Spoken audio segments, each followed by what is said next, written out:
Yeah, so when I said that the new episode was going to be up soon, I didn't think that, I bet you didn't think that it was going to be this soon.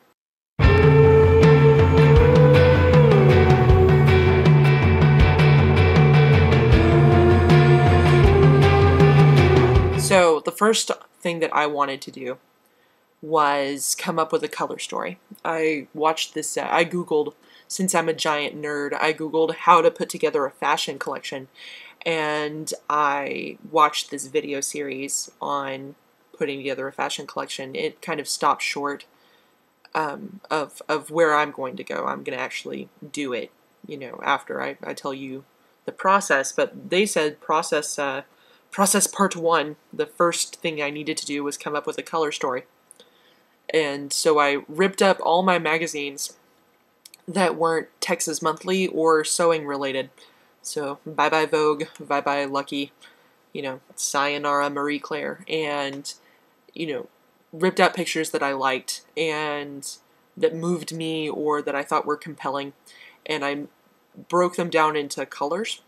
And if there was something else going on, like a shape or a texture that I liked, I put those off to the side. But 5 colors came up pretty quickly that I was drawn to right now. So these are these colors. And this is what I'm going to talk about in this vlog. So the first color was purple.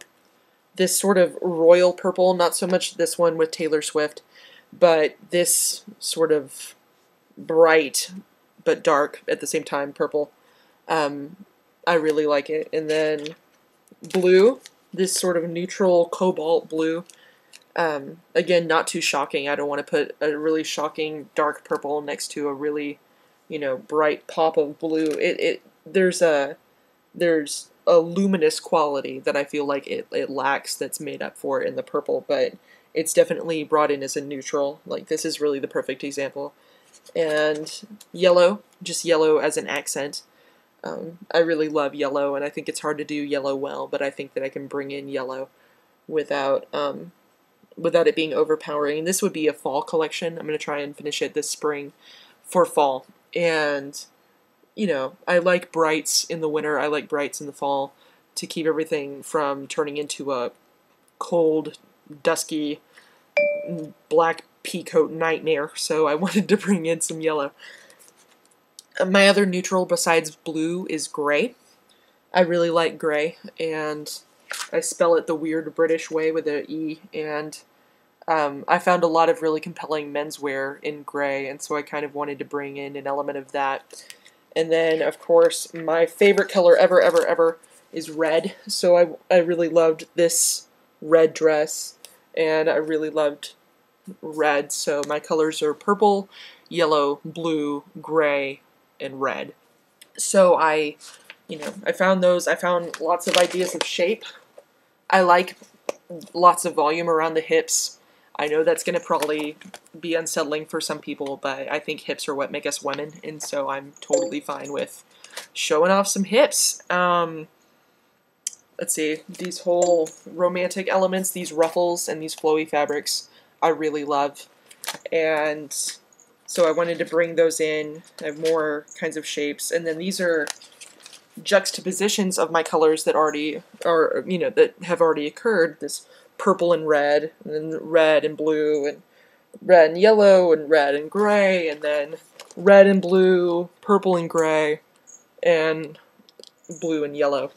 So I wanted to find those to kind of get me thinking about how I could put things together. I don't want to put together red and yellow. There's already enough associations mentally with red and yellow that it could go McDonald's or Chi Omega, and that's not what I want. I want to make my own associations.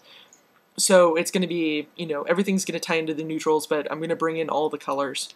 So I'm really looking forward to working on those. And I'm thrilled with my colors. I'm thrilled with my looks.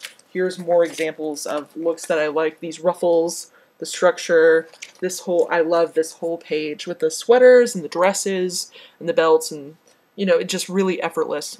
So that's what I got out of cutting up my magazines. Ideas of shape, ideas of color, ideas of texture, and really finding pictures of the people that would wear my clothes. So that's installment number 1 of my design process. I hope you like it. And coming up next, we have where I got my real inspiration for the story behind my clothes. So stay tuned, and please come back for that, and I'll see you next time.